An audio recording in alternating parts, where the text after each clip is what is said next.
ये प्रश्न है कि जे कृष्णमूर्ति जी ने दृष्टा और दृश्य का जो वर्णन किया है वह किस रूप में किया है, और उपनिषदों में वेदांत में जो ये कहा गया है कि सब कुछ एक है, क्या ये वही इशारा है कि दृष्टा और दृश्य एक है और दोनों में क्या फ़र्क है?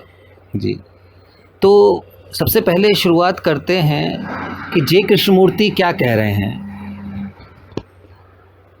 ऐसा प्रतीत होता है उनके साहित्य का अध्ययन करते हुए कि सबसे पहले तो वह बात करते हैं कि जो हमारा मैं है, स्व है, वो दृष्टा कैसे आता है।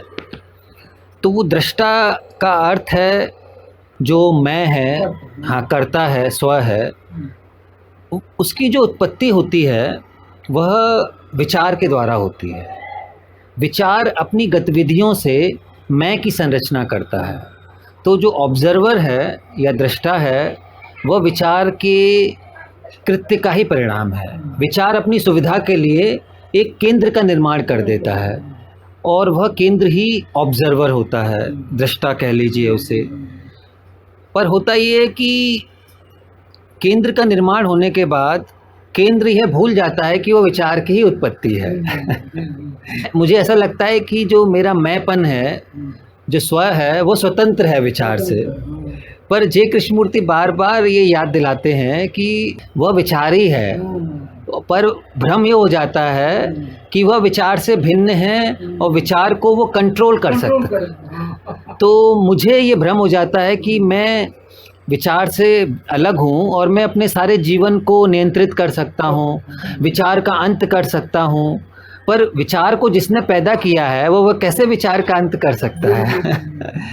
तो इस मायने में जो ऑब्जर्वर यानी विचारक जो है वह विचार से भिन्न नहीं है। वो यह भी कहते हैं कि विचारक और विचार, थिंकर एंड थॉट, वो एक ही प्रक्रिया के हिस्से हैं। तो इस मायने में विचारक जो है या ऑब्जर्वर, उसका कोई भी प्रयास हमें मुक्त नहीं कर सकता है। जो फ्रीडम है वह विचार के दायरे में नहीं है और विचारक के दायरे में भी नहीं है। विचारक की कोई भी गतिविधि हमारे स्वतंत्रता में बाधा है। तो विचारक कैसे उत्पन्न होता है?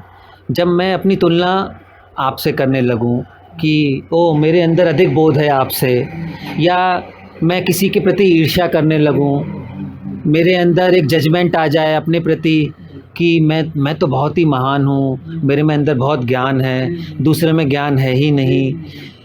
तो ये सारी जो गतिविधियाँ हैं यह ऑब्जर्वर की गतिविधियाँ हैं, यही दृष्टा की गतिविधियाँ हैं, और इसको हम कह सकते हैं ये विचार की ही गतिविधियाँ हैं। पर भ्रम ये होता है कि ये दृष्टा की गतिविधियाँ हैं। तो दृष्टा और दृश्य, विचारक और विचार, इसका जो पूरा फील्ड है यही है। इसी को वह कहते हैं कि चेतना की सामग्री, हमारी जो मन की सामग्री है, तुलना, ईर्ष्या, द्वेष, निंदा भाव, जजमेंट, डर, सुरक्षा की खोज, प्रेम की खोज, ये सारा कुछ चेतना का पूरा एक क्षेत्र है। और यह विचार की गतिविधियों से निर्मित है, जिस चेतना को हम जानते हैं। और उसमें, उस फील्ड में एक मैं नाम का केंद्र जो है अलग से पैदा हो गया है विचार के द्वारा, और उसने अपने को अलग सत्ता मान लिया है। हम जो विचार का ही पैदाइश है वो अपने को बॉस मान ले रहा है। यहीं पर ही सारा द्वंद्व खड़ा हो जाता है, कॉन्फ्लिक्ट हो जाता है। तो सबसे पहले जे कृष्णमूर्ति इस कॉन्फ्लिक्ट को ख़त्म करने की बात कहते हैं। वो कहते हैं जैसे ही आपको ये पता लग जाएगा कि विचारक विचार से अलग नहीं है, दृष्टा यानी मैं और मेरा जो डर है, दोनों ही विचार ने पैदा किए हैं। मैं की संरचना और डर की संरचना, मैं और मेरी जो महत्वाकांक्षा है, मैं और मेरी जो कामनाएं हैं, सारा कुछ वो विचार नहीं उत्पन्न किया है। एक ही प्रोसेस है, एक ही प्रक्रिया। जब आप ये देख लेंगे तो फिर अलग से उसको ख़त्म करने का प्रयास नहीं करेंगे, नहीं तो आप व्यर्थ में अपनी ऊर्जा बर्बाद कर रहे हैं। विचार एक और, कहना चाहिए, केंद्र उत्पन्न कर दे रहा है जो दूसरे को केंद्र को ख़त्म करना चाह रहा है। तो इससे और विखंडन हो जाता है, मल्टीपल फ्रेगमेंटेशन हो रहा है। तो कहते सबसे पहले इसका अंत हो। ये अगर पता लग जाता है कि विचारक विचार से अलग नहीं है, दृष्टा दृश्य अलग नहीं है, तो एक तरह का मौन आ जाता है। हमारे जो व्यर्थ के प्रयास है थम जाते हैं, ऊर्जा की बर्बादी रुक जाती है। फिर जो पूरा जो तल है विचार का, चेतना का, अपने को ज्यों का त्यों प्रकट होने देता है, अपने को दिखाने देता है। तो उसमें फिर ये होगा कि जैसा जे कृष्ण करते हैं कि जो भी चीज़ पूर्ण रूप से अपने को दिखा देती है वो फिर अपने आप खत्म भी हो जाती है।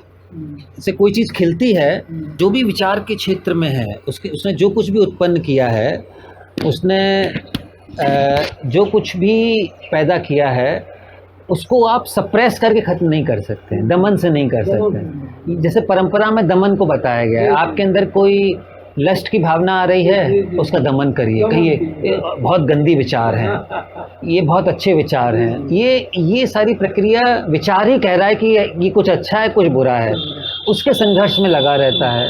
उसमें फिर कोई समाधान नहीं होता है, व्यक्ति अपने अंदर और अधिक कुंठाएं पैदा कर लेता है। तो वो कह रहे हैं कि इसको ज्यों का त्यों देखिए, बिना किसी चुनाव के।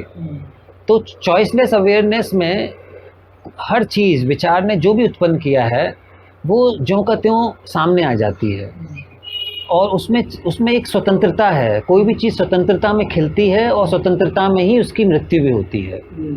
तो इस मायने में मनोवैज्ञानिक तल पर वो कह रहे हैं कि विचारक और विचार अलग अलग नहीं है। तो इससे वो एक आंतरिक झगड़े को समाप्त कर दे रहे हैं। जो आंतरिक एक कॉन्फ्लिक्ट होता है उसका समाधान हो जा रहा है यहाँ पर इस अंतर्दृष्टि से।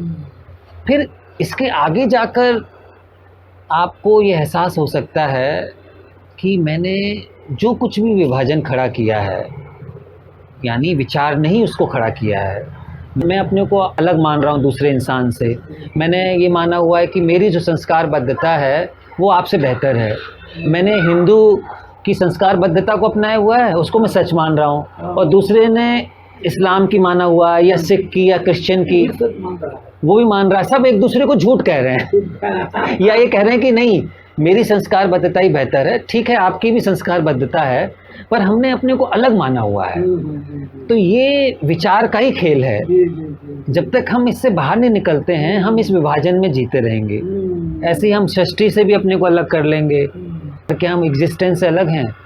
किस मायने में अलग हैं? हवा, मिट्टी, पानी, जितने भी तत्व हैं उसी से तो हमारा शरीर बना है। हम कहाँ से अलग हैं? उसी से हम आएंगे, उसी से वापस चले जाएंगे।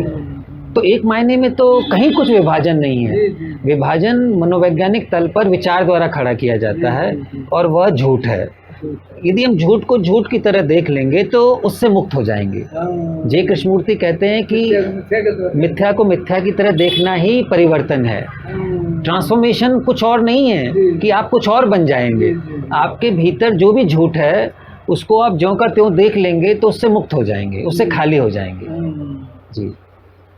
तो फिर अपने आप ही एक अलग ढंग का एकत्व आ जाएगा। आपको कोई आदर्श नहीं बनाना होगा।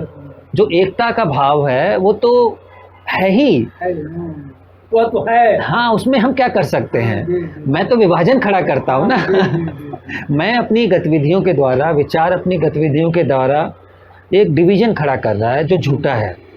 कृष्णमूर्ति की शिक्षाएं इसी झूठेपन को दिखा रही हैं। अगर आप इस झूठेपन को देख लेंगे तो उससे मुक्त हो जाइए। ये बात अगर समझ में आ जाए लोगों की, जो सारा धर्म के नाम पर, जाति के नाम पर लफड़ा हो रहा है। हाँ, ये क्योंकि वो एक झूठ को लादे हुए हैं ना। एक ही गांव में भले ही आप अपने को हिंदू कह रहे हैं, उसमें भी कई विभाजन हैं कि भाई कोई सवर्ण बना हुआ है, कोई दलित है, कोई हर एक अपने अपने एक आवरण को ढो रहा है, और सारे आवरण झूठे हैं। वो सब संस्कारबद्धता है, कंडीशनिंग है। हमने उसको सच माना हुआ है। तो जब तक हम झूठ को सच माने रहेंगे तो मुक्ति कहाँ है? है ना? एकदम सही बात है। मुक्ति नहीं है जी जी झूठ का लबादा ओढ़े हुए जी जी, और मुक्ति की आकांक्षा कर रहे हैं। कैसे होगा? बिल्कुल। केवल आकांक्षा से नहीं होगा। आप कुछ भी, कोई भी प्रैक्टिस कर लें, साधना कर लें, पर आपने जब तक लाबादा झूठ का नहीं छोड़ा है तब तक आपके कोई भी प्रयास का कोई अर्थ नहीं है। इसीलिए ये उन्होंने कहा निष्प्रयास है, एफर्टलेस अवेयरनेस है, ये एफर्टलेस ऑब्जर्वेशन है। आपको प्रयास तभी करना पड़ता है जब आपके अंदर स्पष्टता नहीं होती है, जब आप चीज़ को ज्यों का त्यों नहीं देख रहे हैं। हमारे प्रयास इसी भ्रम से उपजते हैं कि मैं जो देख रहा हूँ उससे अलग हूँ, विचारक से अलग है। इसी में ही सारे प्रयास आते हैं। जब विचारक अपने को अलग मान लेता है तो सोचता है कि मैं कुछ कर सकता हूँ। तो ये जो सारा करना है ये इसी भ्रम में है कि मैं अलग हूँ, जो मैं है उससे अलग है, पर मैं तो विचार की संरचना है। इसको देखते ही आपके प्रयास भी गिर जाएंगे, क्योंकि प्रयास की ज़रूरत नहीं है।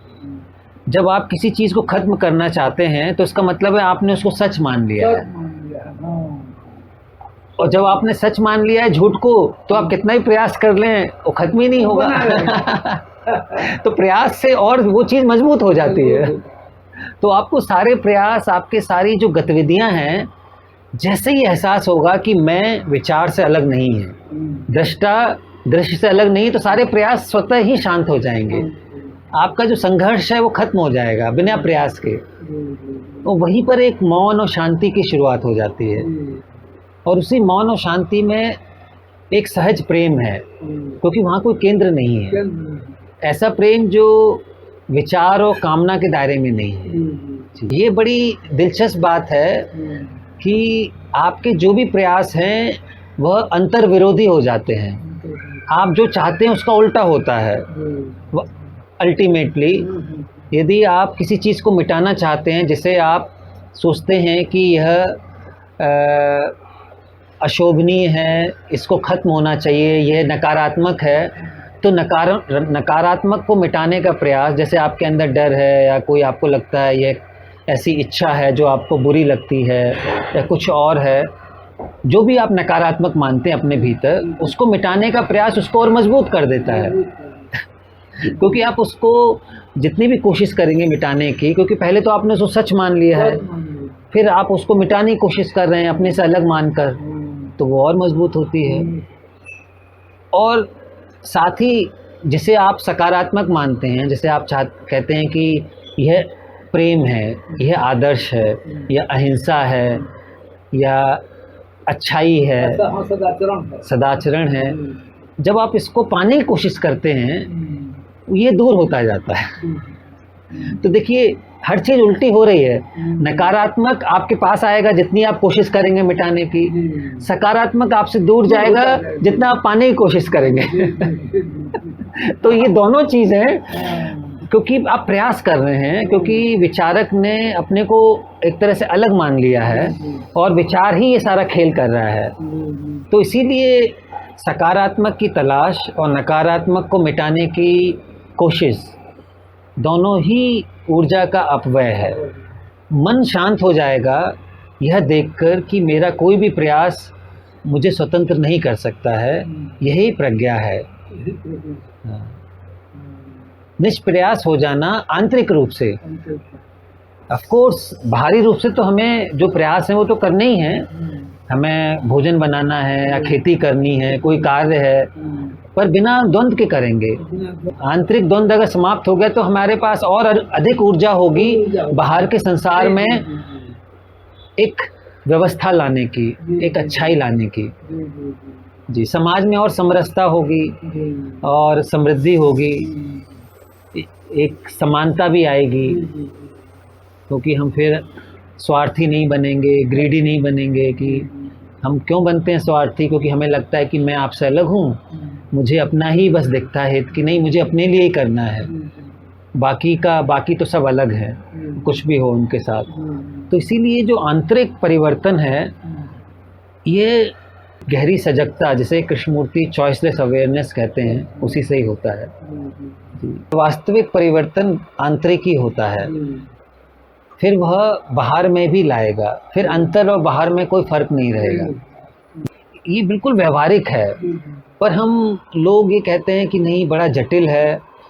मन हमारा जटिल है और वो जटिल चीज़ों को प्यार करता है। वो चाहता है कि कोई हमें जटिल साधना बता दे, कोई मंत्र जाप बता दे, कोई कुछ और बता दे, है ना, कोई ऐसी ध्यान की पद्धति बता दे, पर पद्धति ये सारा कुछ प्रयास जो है वो विचार और मैं के द्वारा ही खड़ा किया गया होगा।